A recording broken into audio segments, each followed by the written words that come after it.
Marku orí kẹẹ̀ẹ́dógún. Àti lójú kan náà ní òwúrọ̀, àwọn olórí àlùfáà jọ gbìmọ̀ pẹ̀lú àwọn alàgbà àti àwọn akọ̀wé àti gbogbo àwọn ìgbìmọ̀. Wọ́n sì dè Jésù, wọ́n sì mú lọ, wọ́n sì fi lé Pílátù lọ́wọ́. Pílátù sì bi léèrè wípé, ìwọ ha ni ọba àwọn Júù? Ó sì dáhùn wí fún un pé, ìwọ wí i. Àwọn olórí àlùfáà sì fi sùn ní ohun púpọ̀, ṣùgbọ́n òun kò dáhùn. Pílátù sì tún bi léèrè wípé, ìwọ kò dáhùn ohun kan? Wò ó, ọ̀pọ̀ ohun tí wọ́n ń jẹ́rìí sí ọ. Ṣùgbọ́n Jésù kò dá a ní gbólóhùn kan, tó bẹ́ẹ̀ tí ẹnu fi ya Pílátù. Ǹjẹ́ nígbà àjọ náà, òun á máa dá òǹdè kan sílẹ̀ fún wọn, ẹnikẹ́ni tí wọ́n bá béèrè.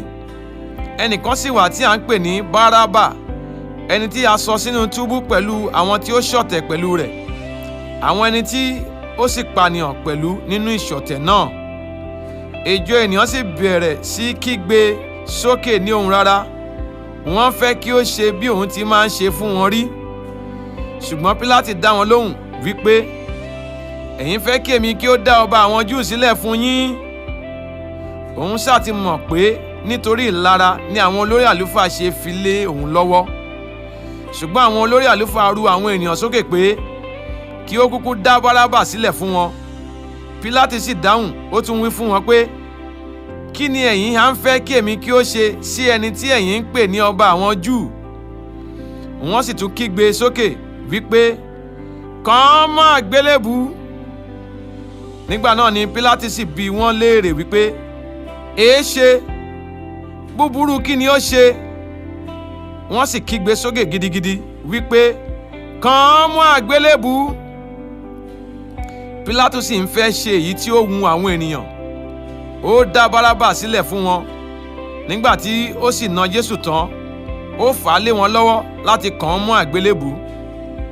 Àwọn ọmọ ogun sì fà á jáde lọ sínú gbọ̀ngàn tí à ń pè ní Pretoriani. Wọ́n sì pe gbogbo ẹgbẹ́ àwọn ọmọ ogun jọ.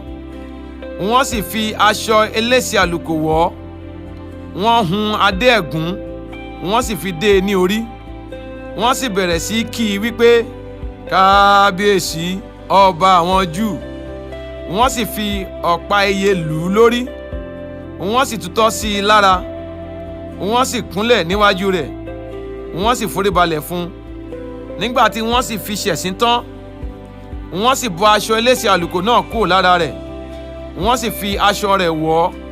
Wọ́n sì mú un jáde lọ láti kàn án mọ́ àgbélébùú. Wọ́n sì fi agbára mú ọkùnrin kan láti ru àgbélébùú rẹ̀, Símónì ará Kírénì, ẹni tí ń kọjá lọ, tí ń ti ìgbèríko bọ̀, bàbá Alẹ́sándérù àti Rúfù. Wọ́n sì mú un wá sí ibi tí à ń pè ní Gọ́lgọ́tà, ìtumọ̀ èyí tí ń jẹ́ ibi agbárí. Wọ́n sì fi ọtí wáìnì tí ó dàpọ̀ mọ́ òjìá fún un láti mu, ṣùgbọ́n òun kò gbà á. Nígbà tí wọ́n sì kàn án mọ́ àgbélébùú tán, wọ́n sì pín aṣọ rẹ̀, wọ́n sì ṣẹ́ gègé lórí wọn, èyí tí olúkúlùkù ìbá mú. Ní wákàtí kẹta ọjọ́, òun ni wọ́n kàn án mọ́ àgbélébùú. A sì kọ̀wé àkọlé ọ̀ràn ìfisùn rẹ̀ sí ìgbérí rẹ̀, ọba àwọn Júù. Wọ́n sì kan àwọn olè méjì mọ́ àgbélébùú pẹ̀lú rẹ̀, ọ̀kan ní ọwọ́ ọ̀tún àti èkejì ní ọwọ́ òsì rẹ̀. Ìwé mímọ́ sì ṣẹ tí ó wí pé, a sì kà á mọ́ àwọn arúfin. Àwọn tí ń rékọjá lọ sì ń fi ṣe ẹlẹ́yà, wọ́n sì ń mi orí wọn wípé, ìwọ tí yóò wó tẹ́ḿpìlì, tí yóò sì kọ́ ní ọjọ́ mẹ́ta, gbá ara rẹ̀, kí ó sì sọ̀kalẹ̀ láti orí àgbélébùú wá.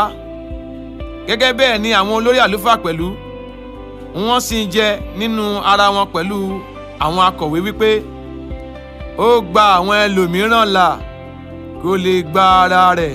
Jẹ́ kí Kristi, ọba Ísírẹ́lì sọ̀kalẹ̀ láti orí àgbélébùú wá ní ìsinyìí, kí àwa kó lè rí, kí a sì lè gbà á gbọ́. Àwọn tí a kàn mọ́ àgbélébùú pẹ̀lú rẹ̀ sì ń kẹ́gàn rẹ̀. Nígbà tí ó di wákàtí kẹfà, òkùnkùn sì ṣú bo gbogbo ilẹ̀ títí ó fi di wákàtí kẹsàn-án. Ní wákàtí kẹsàn-án ni Jésù sì kígbe sókè ní ohùn rara wípé, Eloi, Eloi, lama sabachthani.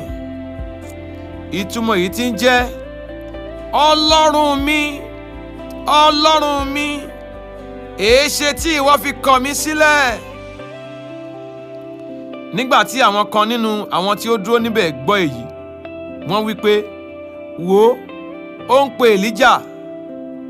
Ẹnìkan sì sáré, ó fi sponge bọ ọtí kíkan, ó fi lé orí ọ̀pá iye, ó fi fún un mu wípé, ẹ jọ̀wọ́ rẹ̀ sí, ẹ jẹ́ kí a máa wo bí Èlíjà yóò wá gbé e sọ̀kalẹ̀. Jésù sì kígbe sókè ní ohùn rara, ó jọ̀wọ́ ẹ̀mí rẹ̀ lọ́wọ́.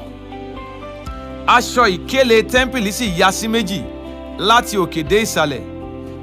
Nígbà tí balógun ọ̀rún tí ó dúró ní ìhà ọ̀dọ̀ rẹ̀ rí i tí ó kígbe sókè báyìí, tí ó sì jọ̀wọ́ ẹ̀mí rẹ̀ lọ́wọ́, ó wí pé, lóòótọ́ ọmọ Ọlọ́run ni ọkùnrin yìí ń ṣe. Àwọn obìnrin pẹ̀lú sì wà ní òkèèrè, wọ́n ń wò ó. Nínú àwọn ẹni tí Maria Magdalene wà, àti Maria ìyá Jákọ́bù kékeré, àti ti Jósè, àti Salome. Àwọn ẹni tí nígbà tí ó wà ní Gálílì tí wọ́n ń tọ̀ lẹ́yìn, tí wọ́n sì ń ṣe ìránṣẹ́ fún un, àti ọ̀pọ̀ obìnrin mìíràn pẹ̀lú tí ó bá a gòkè wá sí Jerúsálẹ́mù. Nígbà tí alẹ́ sì lẹ́, nítorí tí ń ṣe ọjọ́ ìpalẹ̀mọ́, èyí ni ọjọ́ tí ó ṣíwájú ọjọ́ ìsinmi, Jósẹ́fù ará Arimatia, ọlọ́lá ìgbìmọ̀, ẹni tí òun tìkára rẹ̀ pẹ̀lú ń retí ìjọba Ọlọ́run, ó wá, ó sì wọlé tọ̀ Pílátù lọ láìfòyà, ó sì tọrọ òkú Jésù. Ẹnu sì ya Pílátù gidigidi bí ó ti kú ná. Ó sì pe balógun ọ̀rún, ó bi léèrè bí ìgbà tí ó ti kú ti pẹ́ díẹ̀. Nígbà tí ó sì mọ̀ láti ọ̀dọ̀ balógun ọ̀rún náà, ó sì fi òkú náà fún Jósẹ́fù.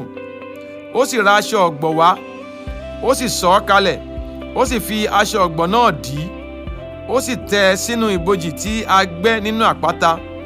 Ó sì yí òkúta kan dí ẹnu ọ̀nà ibojì náà. Àti Maria Magdalene àti Maria ìyá Jósè rí ibi tí a gbé tẹ́ ẹ sí.